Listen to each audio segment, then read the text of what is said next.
Pogi ngayon ng YTX ko ah. Oh, nagmukhang motor na kumpara dun nung unang kinuha.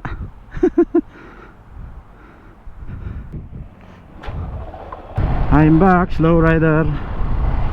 Araw ng linggo. Literal na slow tayo ngayon.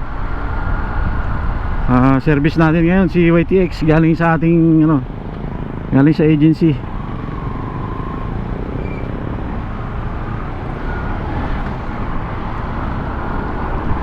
Masyadong malaki yung natin, sprocket combination pang tricycle, pang kargahan.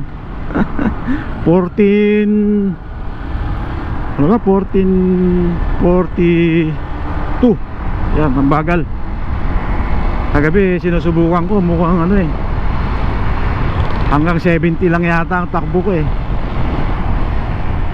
Sira kasi yung panel gauge, speedometer gauge.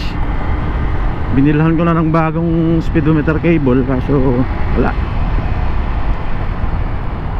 sira. Saka wala pating rehistro. 6 years na walang rehistro. Hindi natin to na parehistro nung Friday kasi hinahanapan tayo ng ewan ko ba dun sa LTO Pateros, client ID. Hindi ko naman pwedeng gawa ng client ID kasi baka may existing client ID na yung company namin. Saka hindi ko alam, pupuntahan ko na lang sa Monday sa opisina. Parang gusto kong maging ganun yung itsura. Yan Cafe Racer Classic. O diba, ang pogi.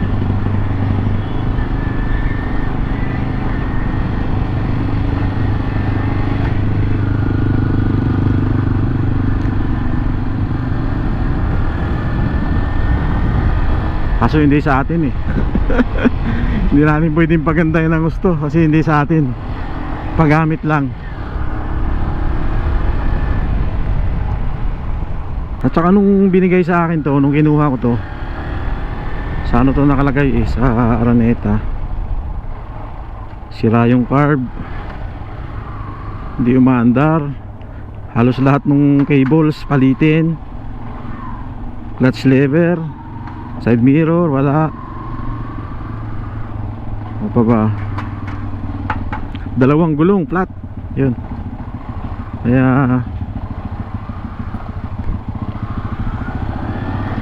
Kaya unti-unti kong pinupuntahan doon. Nung una, carb ang una naming binili.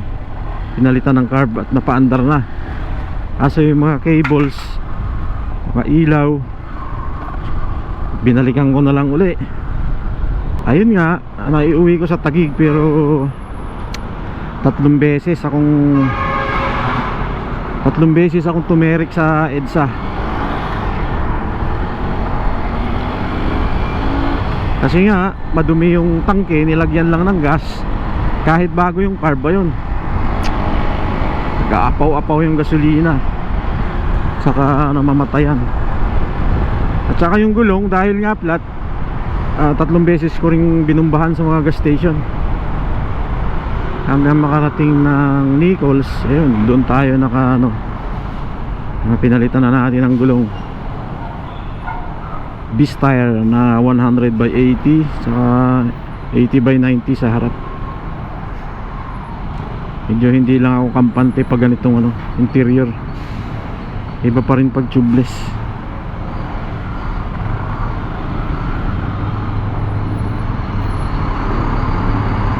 Saka yung handlebars, yan, pinalitan ko na.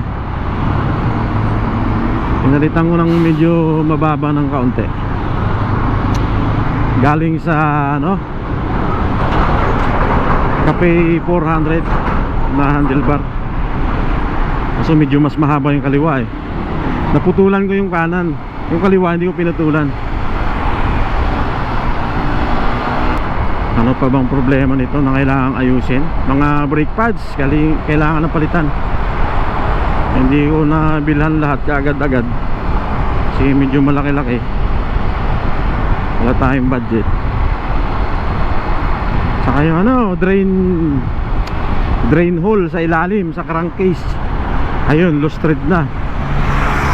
Uy, sana all naka sports bike. Kaya pala maraming tagas-tagas, naka-teflon lang yung drain bolt. Ang daming tagas. Kaya nung change oil ko, ayun, bili uli ng panibagong teflon. Tapos teflon lang uli. Walang time, wala pang budget para ipa-machine shop, pa-oversize yung ano, yung butas niya. Kasi yung drain bolt, wala namang lost thread eh. Pero yung pinaka problema ko, yung registration, 6 years walang rehistro. Sana wag tayong ma-checkpoint ngayon. Sabagay, kagabi ko lang to ginamit. Pag alis ng bahay, click yung ginamit ko. Pero alas 12, umuwi muna ako. Kinuha ko to nang matesting. Testing natin yung top speed natin. Top speed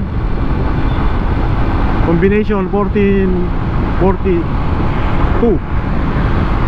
Ang bagal. Parang 70 lang, pakiramdam ko 70 lang o 80. Wala, yun na yun. Yun na yung pinakamabilis. Yan o. Zero. Hindi gumagana yung ating speedometer. Bago yung ating cable, kaso yung panel gauge, yun yata yung sira.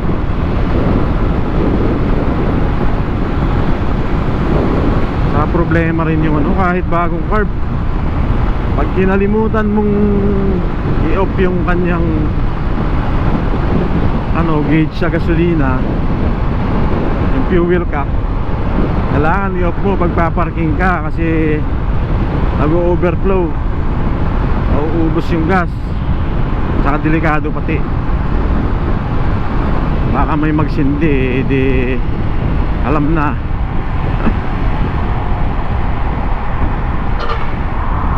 Mabagal talaga.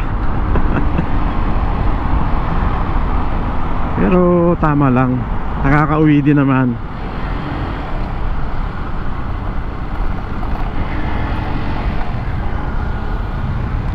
Suspension sa unahan pala, ayun, sira.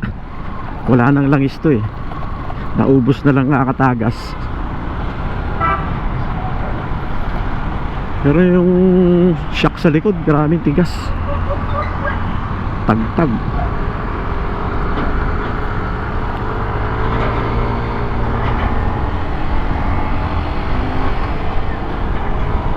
Saka nakakapanibago yung shifting, kasi puro paatras, puro up. May apakan sa likod tong ano niya eh, shifter. Eh yung sa GSX-S 1 down 5 up kasi, tapos gitna yung neutral. Medyo naninibago ako dito. Uy.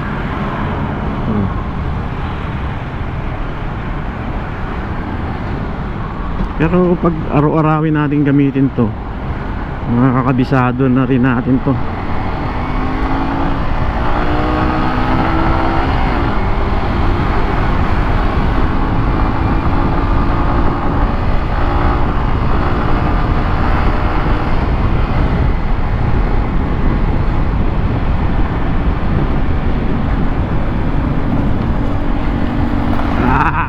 Grabe tagtag.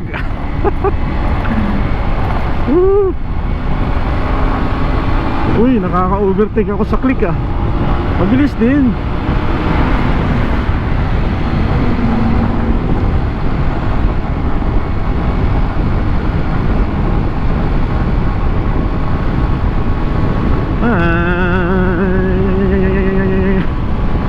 Ba't kaya ganun siya pag naka 4th gear?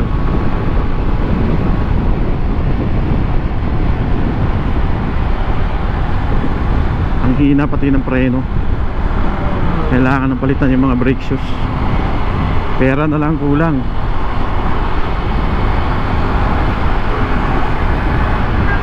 Uy, uy, uy, uy, may raider. Uy, uy, uy, uy.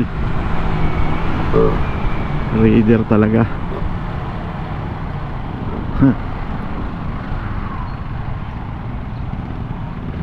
Team Pastor.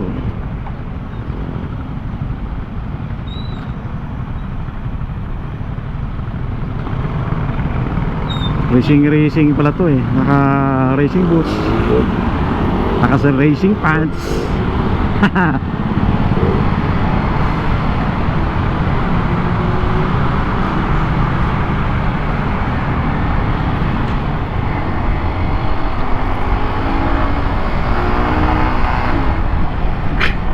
Grabe yung vibration. Ay nako. Pero maganda yung handling ng motor na to. O maganda lang yung manibelang nilagay ko. Kasi yung lumang manibela, yung stock niya parang awkward, na asiwa ko. Andito na tayo sa Arca South. Goods din naman. Uy, puta, nakakatakot. Nakakatakot ihiga ng kaunti ah. Parang umakyat yung daga sa dibdib ko ah.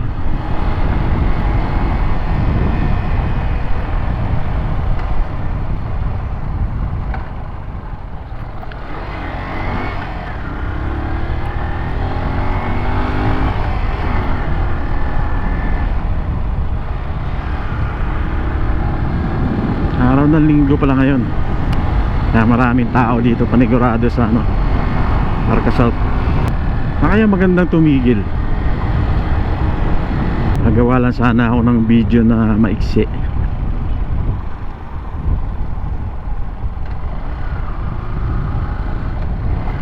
Alanganin.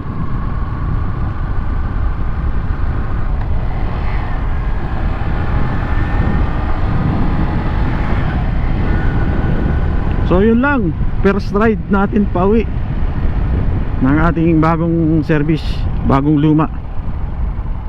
6 years paso ang rehistro.